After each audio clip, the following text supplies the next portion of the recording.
Seenaa gaddisiisaa godaanni sanatti ta'e.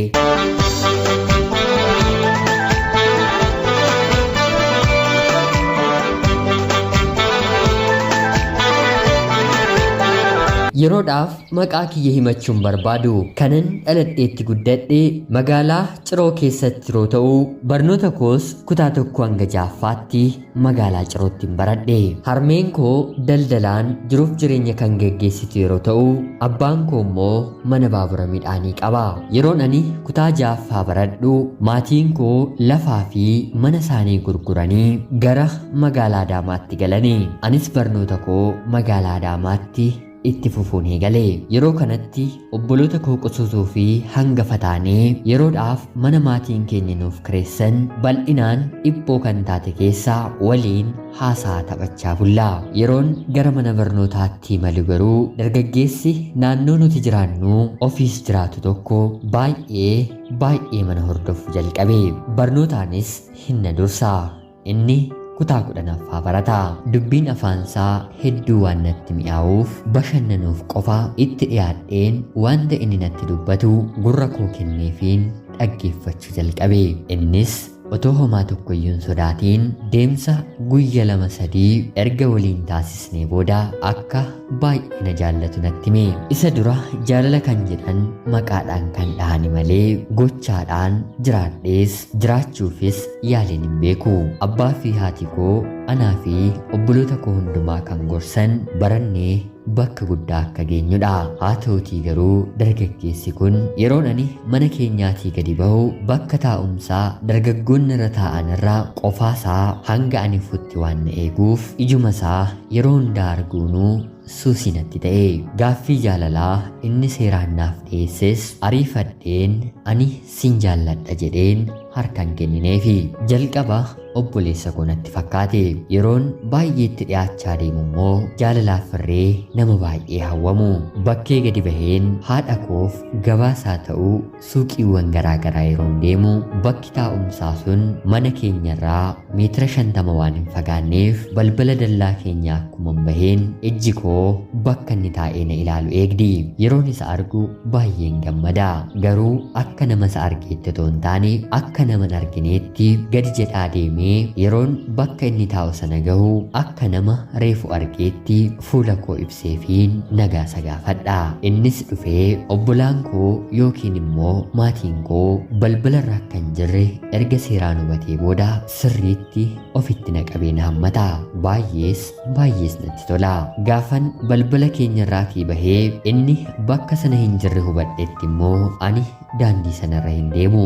Darbeen karaa gara biraa deema. Fedhii gaaffii jaalalaasaas afaan kootiin tole haa ta'u waliin taana jedheen osoo isatti hin dubbatiin haalli fi gochaan koo ta'ee kan mul'atu ta'e. Baay'ees gara fuulduraatti waliif yaaduu jalqabne. Yaadaa fi amalaan nama baay'ee gaariidha. Lamaan keenyuu barnoota keenya xumurree waliin akka taanu murteessineerra. Guyyaa sanbataa fi qidaamee anis ta'e inni gara mana barnootaatti waan hin imalleef karaa duubaa mana keenyaa dhufee jalqaba guddisee fooricuun yoo ani dhaga'uu baadhe immoo kumbulloo yookiin dhagaa xiqqootiin kushinaa yookiin immoo gorduuba keenya rukuchuun akka ani gadi ba'uudhaaf mallattoo naa godha. Anis mana keenya keessa namni tokko iyyuu kan hin jirre yoo ta'e dafeen fiigee gadi baheen isa hammadhee hidhii keessallee hanga quufnutti wal dhungannee walirraatii gargar baana. Yoo namni mana keessa jira ta'e immoo suuta jedheenanis kara duubaatti baheen xiqqoo akka inni na eeguuf kumbullii xiqqoo fuuldura naannoo inni jirutti darbadha. Kuni waliigaltee qooqa simbiraa kan koof kan isaa waanta ta'eef yeroo hedduu haala kanaan jaalala gaarii bilooftuu waliin dabarsine. Booddee irratti hariiroo anaa fi isa gidduu jiru yeroon an kutaa 8ffaa baradhu namoonni ollaa keenyaas haa ta'u maatiin koo dhaga'uu jalqabani. Haa ta'utii garuu namni afaanii baasee gochaa kana dhiisii barnoota kee irratti dhiibbaa sirratti qabaa jedhee na gorsisaa ta'uu natti dheekkame hin jiru. Kan wanta kana hundumaa gochuu danda'u abbaa koodha. Abbaan koo immoo dubbii namarraa dhaga'een oofamee ni ijoollee isaatti waan tokko iyyuu onutti hin dubbatu. Haa ta'utii garuu kana obbolootuma koorraa waan dhaga'eef haala kiyya na hordofsiisuu jalqabe. Yeroo keessaas guyyaa sanbata tokko otoo nani karaa duubaa uffata miiccaa jiruu jaalalleen koo kuni ni foorica. Yeroo sagalee foorica sana dhageessisu mana keessa namni jiraachuus jiraachuu dhiisuus adda otoo hin baafatiin jookii yookiin immoo kan harkatti dhiqannu afaan Amaariffaan maastaxxabaa kan jedhamu otoo hin beekiin kasala irratti darbadheen fiigeen jaalallee koo kana bira deeme.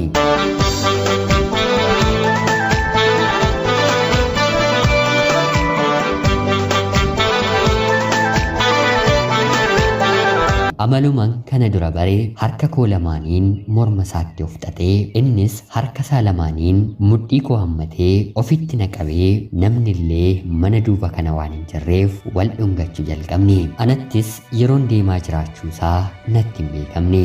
Jaalallee koo kanattis yeroon deemaa jiraachuu isaa itti hin beekamne. Fooliin jookii yookiin immoo maastaxabayaa otoo hin beekiin kasala boba'aa jiru irratti darbadhee warra manaa bira gaheera. Maaltu gubachaa jira jedhanii olii fi gadi barbaachuu eegalanii. Yeroo laalanis mana keessa otoo hin taane bakkeedha. Bakkan ani wayyaa miicumadhii kasala boba'aa jiru yeroo laalan jookiin gubatee keessatti aaree dhumeera. Namni wayyaa miicaa jiru ana akka ta'e ni beeku. Obboleettiin koo immoo kasalli akka sirriitti qabatuuf qabsiistee anuma maddiittistee ol galtee isheenis dagatteetti. Battaluma obboleessi koo hangafaa karaa duubaa gadi bahee daandiirra ija isaa oliif gadi oofu anaa fi jaalallee koo otuu wal dhungachaa jirru ija isaa nu arga. Nu arguusaa otoo nuti hin beekiin duubatti deebi'ee dullaa mooraa keessaa fudhatee anaa fi jaalallee koo akka hin taanetti nu tume. Sagaleen iyyaa yeroo dhaga'amettis abbaa fi haati koo obboloonni koo gadi bahanii yaa'anii nu arganii. Anaan achumatti na dhiisanii obboloonni koo warri qutusus jaalallee koo kanatti dhagaa darbatanii. Obboleessi koo dullaa sanaatiin hedduu miidheera. Ollaan fiigee nu dhaqqabee gargar nu baasee jaalalleen koo baatamee yeroo deemu ani immoo gara manaatti galeen si'a lammaffaa abbaa kootii reebameen kanaan booddee magaala kana keessa akka ani hin teenye natti murtaa'e. Maal haa ta'u ree jennaan barnoota addaan kuteen gara biyya hambaatti akka imalu maatiin hundi natti murteessanii. Anis paaspoortii baafadheen imala koo gara biyya hambaatti raawwadhe. Jaalalleen koos fayyee barnoota isaatti deebi'e. Abbaan isaa ijoollummaa isaatti irraa kan boqotedha. Haati isaa immoo baay'ee hiyyeettiidha.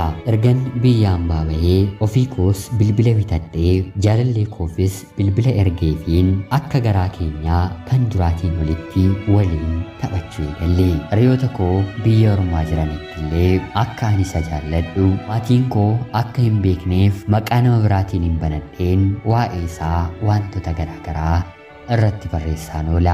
Ati dhugumatti maal ofiin jettaa jaalallee akkasii kan qabdu jedhanii anatti dubbatu. Hangan isa jaalladhuu fi hangan ta'uu fi sababa kootti reebicha inni argee ana mataa kootu beeka. Bilbila akkuma bitee kenneefiin baatii 2 booddee hattuun bilbila koonarraa fudhattee kan biraa naaf fidii waliin kan itti taphannu hin qabnu jechuun na gaafate. Anis otoo keessi kiyya gongomuu bilbila si'a lammaffaan an ergeefi.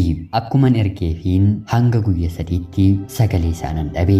Guyya 3 booddee deebi'ee naaf bilbilus sagalee isaa akka durii quufeen dhaggeeffachuun naaf hin danda'amne. Daqiiqaa 2 yookiin immoo 3 erga taphatee booda har'aaf hin nu ga'a jedhee bilbila narratti cufa. Otuu kanaan jirru ammas baatii 1 booddee ammas deebisee bilbilli na jalaa badee qarshiin bilbilatti bitadhu naaf ergii amma kan hin qamadhee siimii isaa baafadheen kan hiriyoota koo keessan kaawwadheeraa jechuun na gaafate.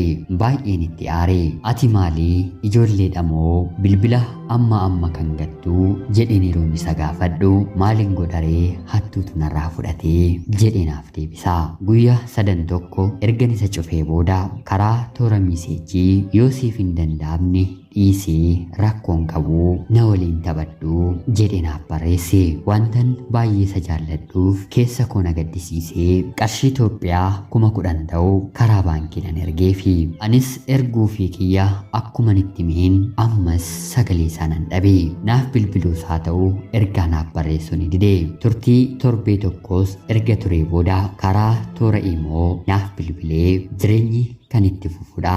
Yoo anarraatii adda baatees jireenyi akka dhaabbatetti hin yaadiini jechuun karaa bilbila namaa naaf barreesse. Anis baay'ee aareen kallacha bilbileefiin maali anarraatii adda bahuuf yaadde moo maaliif akkana naan jettaa jechuun yeroon isan gaafadhu lakkii anis irraa adda bahuuf yaadee miti baay'een si jaalladhaa jechuun bilbila narratti cufe.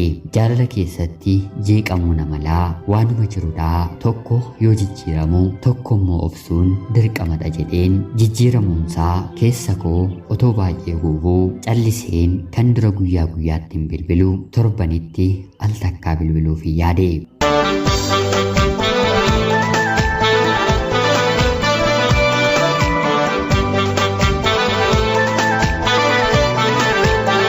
Torbees ga'ee yeroon bilbiluu fi ammas maallaqa naaf ergii baay'ee rakkadheen jira jechuun na gaafate. Haalli isaa homaa waan tokko naaf galu dide. Isa dhumaadha jedheen qarshii muraasa ammas garaa laafeen nan ergeefi akkuma qarshii sana fudhateen ammas sagalee isaa deebisee nan dhabe. Yeroon bilbiluu fi bilbila naaf hin kaasu. Irra deebi'ee bilbilaafeenis naaf deebisuu dide. Booddee irratti aariin yeroo mataa na dhukkubsu maallaqan amman siif erge kana deemiitii haadha koof laadhu jedheen ergaa gabaabaa barreesseefi toles lakkisotoo naan hin jedheen achumaan callisee haa ta'utii garuu haati kiyya maallaqni harka ishee ga'uu ishee yeroon bilbiluuf natti himte. Ammas buleen deebisee yeroon bilbilu bilbila naaf hin kaasu. Wanti dubartoonni Arabaa dhiironni godhan sammuu koo keessa waanta jiruuf dargaggeessi kun akkanuma natti jijjiirame jedheen calliseen bilbilallee isaaf bilbiluu dhiiseen kontiraata koo akkuman xumureen gara biyyaatti galeen waa'ee isaa murteeffachuu nan yaade. Turtii waggaa 2 booddees kontiraanni koo ni xumurama. Wanti hin geenye hin jiru. Sagalee isaatoon dhaga'iin hamma kanan ture. Gara biyyaatti galeen maatii fi ollaan gammachuudhaan na simatanii. Egaan namni biyya ormaatii galee waggaa dheeraaf maatii fi firoottan ollaa isaarraatii gargar ba'ee akkuma gara biyyaatti deebi'een gochaan inni jalqaba irratti raawwatu wanta biyyaan baatii firoottan isaaf fide kennuu fi akkanumallee gaddaa fi hammeenya garaagaraa irratti hirmaachuun isa jalqabaadha. Akka carraa ta'ee mucaan hiriyaa koo biyya hambaa turte abbaan ishee boqotee guyyoota muraasa booddee eebba siidaa awwaalcha isaanii waan tureef irratti hirmaachuuf naannoo awwaalchaa nan deema. Bakka kanattis barreeffamoota awwaalcha irratti barreeffamanii qalbii namaa hawwatanii keessaa barreeffamoota awwaalcha irratti barreeffamanii keessumaayyuu kan namoota hedduu fiigicha koo xumureeraa barreeffama jedhutu irratti mul'ata. Otoo ijaan barreeffamoota barreeffaman hedduminaan hin dubbisuu fuulli koo galagalee waantan amanuu dadhiin jira na bu'e. Yeroon biyya hambaa jiru al takka munaaga yookiin immoo yaada sobaan qalbiin keenyi wanta garaagaraa argaa yookiin immoo abjuu jechuudha. Haa ta'utii garuu dhugumatti biyyan jira. Xiyyaara yaabbadhee akkan bu'ees sammuun kiyya ni yaadata. Bakka awwaalchaa akkan jirus sammuun koo natti hima. Hiriyoonni koo hedduun sirna sanarratti akka jiranis iji koon hubata. Wantan amma argaa jiru garuu amanuun baay'ee na rakkisa. Akkuma argeenis iyyeen gaggabeen achumatti kufee kanin arge suuraa fuula jaalallee koo qabudha. Adda baafachuuf maqaan isaa sirriidha.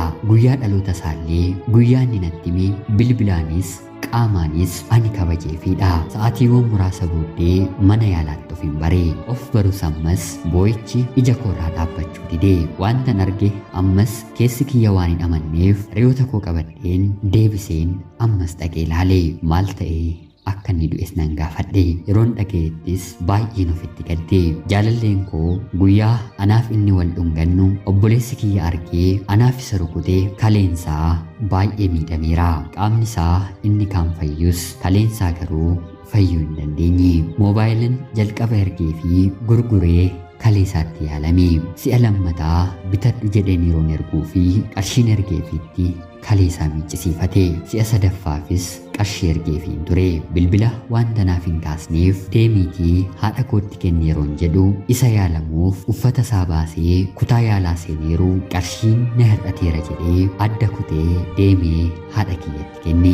Du'uudhaafis guyyoonni muraasa yeroo saafan hiriyoota koo waamee waa'ee isaa du'uu isaa akka isaan natti himne akkan ishee ganeen dubartii sooressa fuudhee qarshiidhaaf jaalala kiyya akkan jijjiire itti himaa. Yoo ani haala kanaan dhukkubsadhee boqochuu koo dhageesse yookiin immoo argite na jalaa miidhamtii akka isheen nama gara biraa jaallachuu hin dandeenyee fi namummaa isheetti illee dandeessee hin deebine nan beekaa. Akka ani ishee ganee itti himaa kuni ni salphataa deemtee isheenis jiruuf jireenya ishee ni barbaaddi jechuun akka isaan itti himanatti himanii. Du'uunsaa baay'ee na gaddisiisus haalli itti du'e immoo caalaatti na gube. Otoon ani kana beeka ta'ee dhukkubsachuusaa anatti meera ta'ee jiraachuun kooyyuu isaaf qofa ture. Haa ta'uutii garuu otuun ani waa'ee isaa gadi fageenyaan hin beekiin baay'eetti gaddaan ture. Anaa miilli koo biyyaan baay'eetu qarshii narraa barbaachuunsaa akkuma dhiirota biroo natti fakkaatee garaatti hin jabaadhe. Waa'ee jaalala isaa jireenya keenya gara fuulduraa murteeffachuuf bilbila irraa cufeen waggaa 2 sagalee isaa dhabeen otuun keessa kootti saamadhu dhoksaadhaan jiraadhus haa ta'uutii garuu deebi'een ijaan nan argadha jedheen hiriyoota isaa fi firoota koo keessaa yeroon barbaadu garraamii koo nama akka lubbuu koo naaf ta'u duuti anarraa gargar baaste. Anaanis gaabbii bara baraatti na hambiste. Seenaa koorraa akka barattan abdiin qaba. Otoon hubatiin qophaa koon gubadhe. Ulfaadhaa nagaatti galatoomaa.